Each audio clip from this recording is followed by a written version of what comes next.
Breaking news Medchal police station పరిధిలో విషాదం జరిగింది. గుండ్ల పోచంపల్లికి చెందిన సోమేష్ అనే వ్యక్తి క్రికెట్ బెట్టింగ్ లో 2 లక్షలు పోగొట్టుకున్నాడు. దీంతో మనస్తాపం చెంది గౌడవెల్లి పరిధిలోని రైల్వే ట్రాక్ పై ఆత్మహత్యకు పాల్పడ్డాడు.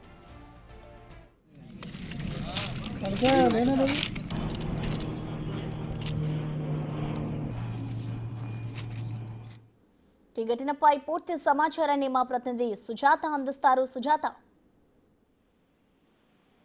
మేడ్చల్ గుండ్లపోచమ్మపల్లికి చెందిన సోమేష్ గత కొన్ని సంవత్సరాల నుంచి క్రికెట్ బెట్టింగ్ కి సంబంధించినటువంటి గేమ్స్ ఆడుతూ చాలా వరకు డబ్బులు పోగొట్టుకున్నట్లు కుటుంబ సభ్యులకు ఎప్పుడు కూడా ఎవరికి చెప్పలేదని కుటుంబ సభ్యులు చెప్తున్నారు. అయితే క్రికెట్ బెట్టింగ్ చేస్తున్నటువంటి టైంలో 2 లక్షల రూపాయలు పోవడంతో తన అప్పును ఎలా చెల్లించాలని తెలియక మనోవేదనకి గురై తన నిన్న రైలు పట్టాల కింద పడి తన ఆత్మహత్య చేసుకున్నటువంటి పరిస్థితి నేపథ్యంలో ఎవరూ చూడనటువంటి టైంలోనే రైల్వే పట్టాల కిందకి వెళ్ళి తను చనిపోవాలి అని చెప్పి అక్కడికి వెళ్ళినటువంటి టైంలో ఎవరూ లేకపోవడంతో ఎవరు కూడా తనను గుర్తించలేరు. కానీ అటుగా వెళ్తున్నటువంటి ట్రైన్ తన మీద వెళ్ళిపోవడంతో అక్కడికక్కడే మృతి చెందాడు.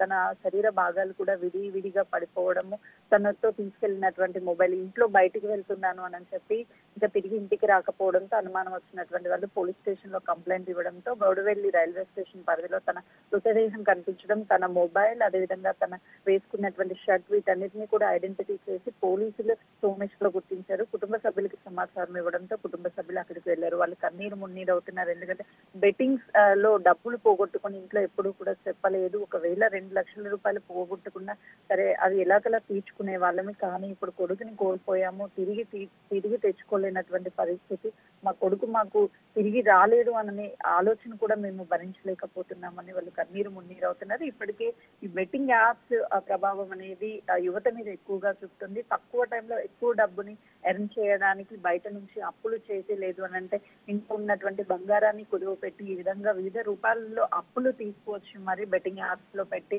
నష్టపోతున్నటువంటి సందర్భాలు చూస్తున్నాము. అయితే ప్రధానంగా బెట్టింగ్ యాప్స్ తో పాటు ఈ క్రికెట్ బెట్టింగ్ కి సంబంధించి ఎక్కువ డబ్బుల్ని పోగొట్టుకుని మనోవేదనకి గురి అయ్యి ఎలా తీర్చాలి ఏంటి అని తెలియకనే తను సూసైడ్ చేసుకున్నట్లుగా కూడా అయితే ప్రాథమికంగా నిర్ధారించారు.